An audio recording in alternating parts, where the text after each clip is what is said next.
Lord, give me a sign, a sign. I wanna be the greatest. Everybody on the fake shit. I look around and feel like everybody is the fakest. I make this every day and I'm impatient, hoping one day I blow.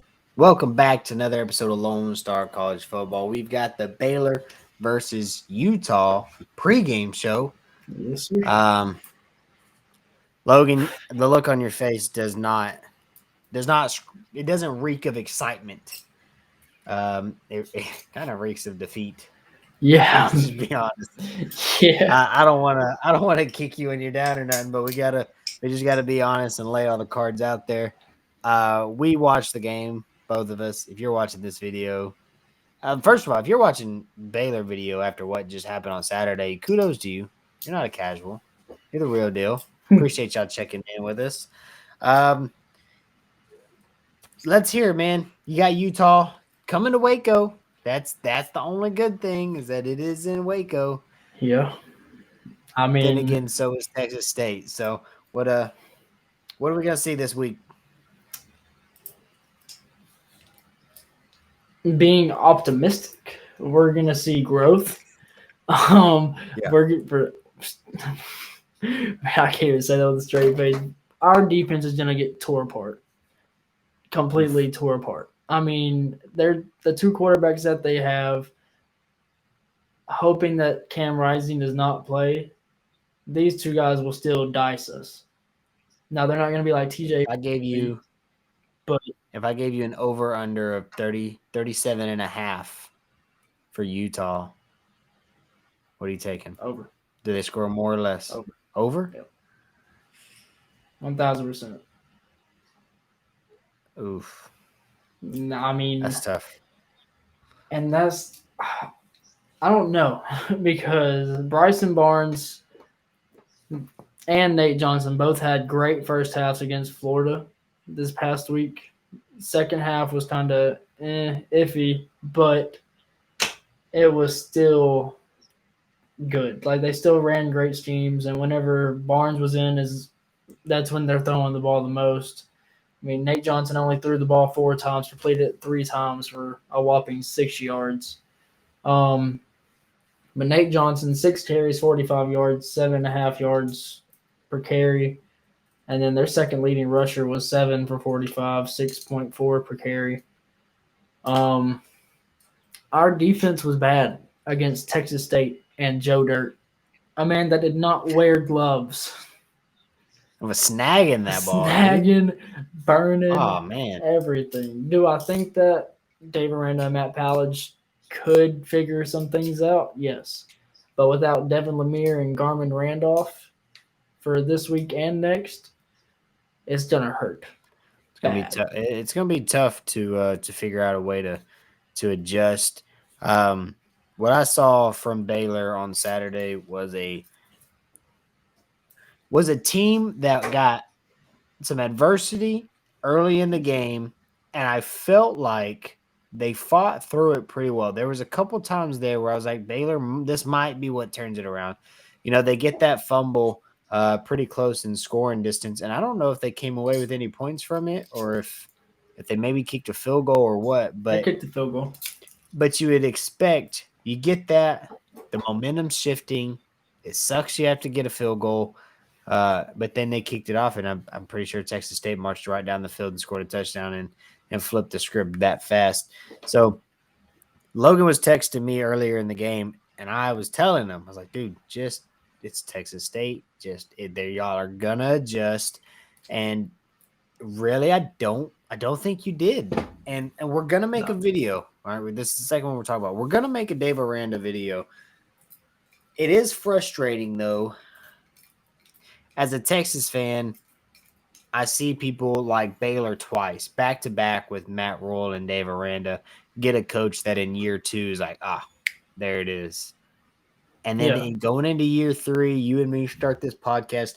We rank our Big 12 coaches, and I've got Dave Aranda up top for what he's done. He's brought in this culture, this scheme. He's revitalized.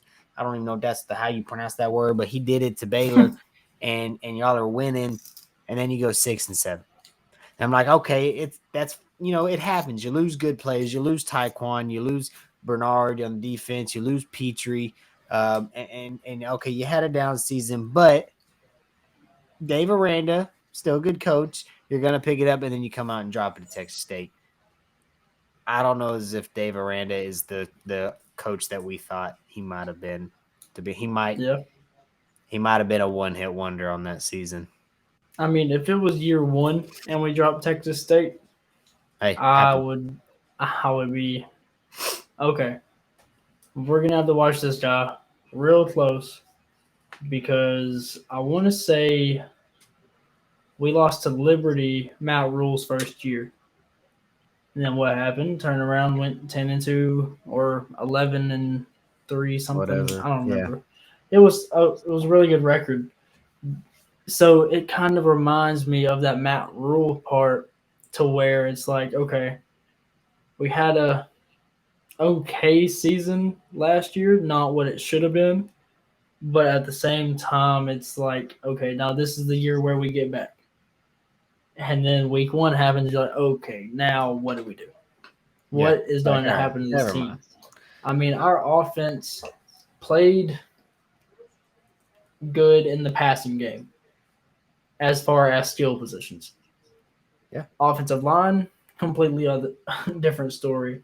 I think that our offense is not going to score very many points this week because Utah's defense is insane. Like, it's just a nasty, like in the best way, it is a nasty defense that we're not going to be able to stop as far as blocking. And I wouldn't be surprised if, I'm not even going to say that because I don't want to speak that into existence. We need Sawyer. So, we just want Blake to get healthy fast, please. By week 5. And that's not a knock on Sawyer. It's just because Blake Chapin's been with the offense. He knows the receivers the best. He's going to be able to know where the guys are at coming off of their breaks. Yeah. I think Sawyer played good last week. I think that the fumble that he lost was just based off him wanting to make a play. And instead of stepping out, he just decided to keep running. And it happens. It was just a perfect punch out by the DB. Yeah, I think that the interception that's on Sawyer's record now was on Monterey completely. I think that he tried to catch the ball with his body instead of his hands, and it just bounced off and got picked off. It was just bad timing or great place, bad timing for a Baylor fan of where that DB was. I think Sawyer can be really good. I mean, he was 6 for 12, including the interception. He ran the ball really well on that scramble whenever he was trying to give us something. Just try to give us something. I don't know. Offense is going to be tough. As long as our offensive line plays better, we will be decent. I don't see us covering the 7.5 personally. Yeah, I don't know as if I'd see that either. At the moment, I would take Utah up to. If you made it 17.5, I'd probably take Utah right now. Yep.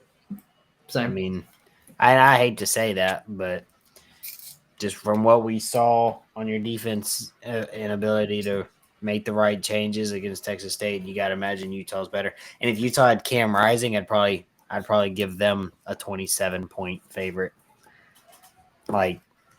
Yep.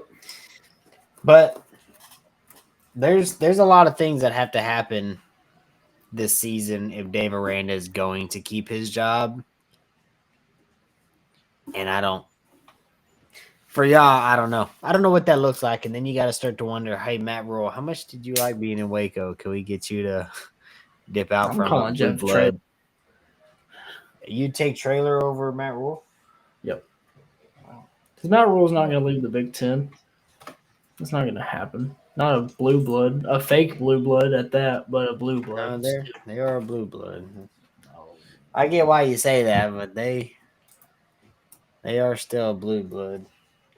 Yeah, I mean, we'll see how the rest of the season plays out as far as the defensive and offensive adjustments. But if y'all want to keep up with the know-how of Baylor, make sure y'all are subscribing to the channel because we're gonna have weekly content on everything that you need to know. So, and you got anything else to add to that one, bud? Yay, Jesus, Boo Devil, Sickle Bears. That's all I got to say. Leave it at that. Sickle Bears.